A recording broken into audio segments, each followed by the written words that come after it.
मारो इसे और मारो इसे, ये इसी लायक है। अरे मारो गया रे। सरपंच जी, कालिया को चोरी करते हुए हम सब ने रंगे हाथ पकड़ा है। अब इसे गांव से बाहर निकाल देने में ही हम सबकी भलाई है। तो देर किस बात की है, अभी इसे धक्के मार के इस गांव के बाहर का रास्ता दिखा दो। अरे सरपंच जी, ऐसा मत करिए, मुझे एक मौका और दीजिए, मैं दोबारा कभी चोरी नहीं करूंगा। लेकिन गांव वाले उसकी एक नहीं सुनते और उसे मार मार के गांव की सीमा के बाहर निकाल देते हैं। मेरी कमर दर्द के मारे मेरी जान निकली जा रही है। कमबख्तों ने जम के धुलाई की है मेरी। अरे भगवान करे इनके गांव में भूचाल आ जाए, धरती फट जाए और सब गांव वाले उसमें समा जाए। चलते चलते कालिया जंगल में पहुंच जाता है। उसे वहां एक प्रयोगशाला दिखाई देती है। अरे इस जंगल में ये अजीब सा दिखने वाला घर किसने बनाया है, चल कर देखना पड़ेगा। कालिया प्रयोगशाला के पास चला जाता है। दो वैज्ञानिक प्रयोगशाला में बातें कर रहे होते हैं। बधाई हो डॉक्टर चमन, आखिरकार हम दोनों ने मिलकर एक ऐसी घड़ी का आविष्कार कर लिया है जिसे पहनकर कोई भी इंसान गायब हो सकता है। हाँ हाँ, तुमने बिल्कुल सही कहा डॉक्टर जर्माटो। अब कल सुबह ही हम इस जंगल से निकल जाएंगे, लेकिन उससे पहले आज रात के खाने का बंदोबस्त करते हैं। हाँ हाँ, मुझे तो बड़ी जोरों से भूख लगी है, चलो चलते हैं। दोनों वैज्ञानिक वहां से चले जाते हैं। उनके जाते ही कालिया प्रयोगशाला में दाखिल होता है। अच्छा तो ये बात है। कालिया बड़े से कांच के अंदर रखी घड़ी को बाहर निकाल लेता है और अपनी कलाई पर बांध लेता है। फिर घड़ी में लगा बटन दबा देता है। कालिया को एक जोरदार झटका लगता है। कालिया अपने आप को आईने में देखता है तो उसका पूरा शरीर पूरी तरह से गायब हो चुका होता है। अब तो जो चाहे वो कर सकता हूँ। सबसे पहले मैं उन सभी को सबक सिखाऊंगा। गांव वालों, मैं आ रहा हूँ।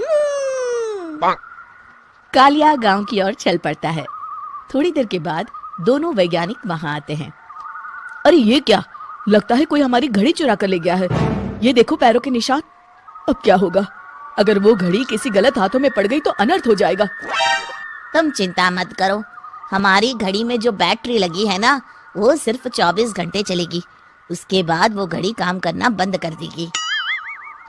उधर दूसरी तरफ गांव में सरपंच अपने घर में सो रहा होता है। तभी एक आहट से उसकी नींद खुल जाती है। अरे कौन है वहाँ? बड़े मजे से सो रहा है, आज मैं तुझे नहीं छोड़ूंगा। कालिया पास में पड़ा डंडा उठाकर सरपंच की पिटाई शुरू कर देता है। ये ले, ये ले, इसी लायक है, ले। अब मर गया।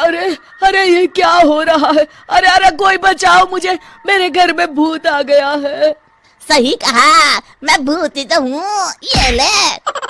अरे भूत जी, मैंने आपका क्या बिगाड़ा है, मुझे छोड़ दीजिए। आपको क्या चाहिए? तेरे घर में जितना भी पैसा है ना, मुझे ला कर दे दे, तब मैं तुझे छोड़ दूंगा और यहाँ से चला जाऊंगा। सरपंच अपनी तिजोरी से पैसे निकालकर एक बड़े कपड़े में बांधकर जमीन पर रख देता है और कालिया वो सारा पैसा लेकर वहां से चला जाता है। दूसरी तरफ जमींदार गांव के चौराहे पर खड़ा कुछ लोगों से बात कर रहा होता है। इस कमीने जमींदार ने भी मुझे बहुत पीटा था, इससे भी बदला लेना तो बनता है। हाँ? जमींदार अचानक अपने आप को चांटे मारने लगता है। अरे भाई ये क्या हो रहा है? जमींदार साहब अब ठीक तो है ना? अरे मुझे नहीं पता भाई। अरे मर गए रे, ये तो पक्का किसी भूत प्रेत का काम है। जमींदार के अंदर कोई भूत आ गया है, इससे पहले कि ये हमारे अंदर आ जाए। मनोहर भाई, अपनी जान बचानी है तो भागो यहाँ से। ये क्या? अरे बाप रे बाप, मुझे तो भूतों से बड़ा डर लगता है, मैं तो चला यहाँ से। अगली सुबह इस घटना से पूरे गांव में दहशत फैल जाती है। सभी गांव वाले आपस में बात करने लगते हैं। अरे भाई, पता नहीं कहां से हमारे गांव में एक भूत आ गया है। उसने कल रात को सरपंच और जमींदार की खूब पिटाई की और उनके सारे पैसे भी लेकर चला गया। हाँ भाई हाँ, ये भूत तो मुझे बड़ा अजीब लगता है। मेरी समझ में नहीं आता कि भूत उन पैसों का करेगा क्या। अरे तेल में पकोड़े बना के तलेगा बेवकूफ। इस बात की चिंता करके कहीं वो भूत हमारे घर में ना आ जाए। तुम बिल्कुल सही कह रहे हो आर्या, मैं भी इसी बात से घबरा रहा हूँ। अच्छा, अब मैं अपने घर जा रहा हूँ, तुम सब भी अपने अपने घर चले जाओ, उस भूत का कोई भरोसा नहीं है। हाँ। तीनों वहां से चले जाते हैं। दूसरी तरफ कालिया सारे पैसों को एक खंडर में छुपा देता है। इतने सारे रुपए तो मैंने अपनी पूरी जिंदगी में एक साथ कभी नहीं देखे। इस तरह कुछ दिनों में मैं अमीर बन जाऊंगा। आज मैं उस मोटे बब्बन को अपना शिकार बनाऊंगा। सुना है दहेज में बहुत सारे पैसे और गहने मिले हैं उसे। रात होते ही कालिया बब्बन के घर में घुस जाता है। हाँ, मिल गई तिजोरी। अब जल्दी से इसे खोलकर सारे पैसे निकाल लेता हूँ। अरे खुल जा खुल जा। खुल गई।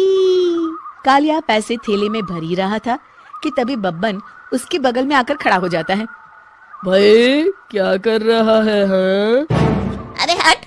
अरे तेरी इतनी हिम्मत, मैं तेरे सामने खड़ा हूँ और तू फिर भी मेरी तिजोरी से पैसे चुरा रहा है। अरे मैं तो गायब हूँ, तू मुझे कैसे देख रहा है? कालिया अपनी घड़ी को देखता है।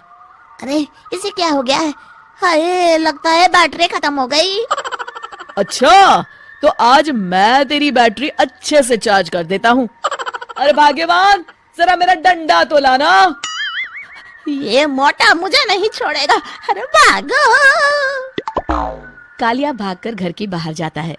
बाहर सभी गांव वाले हाथ में डंडा लिए खड़े होते हैं। अच्छा, तो तू वो भूत है। मुझे माफ कर दीजिए सरपंच जी, मैं आपके और जमींदार जी के सारे पैसे लौटा दूंगा और आज ही हमेशा के लिए ये गांव छोड़कर चला जाऊंगा। शिक्षा, बुराई ज्यादा दिन की मेहमान नहीं होती, एक दिन उसका अंत हो ही जाता है।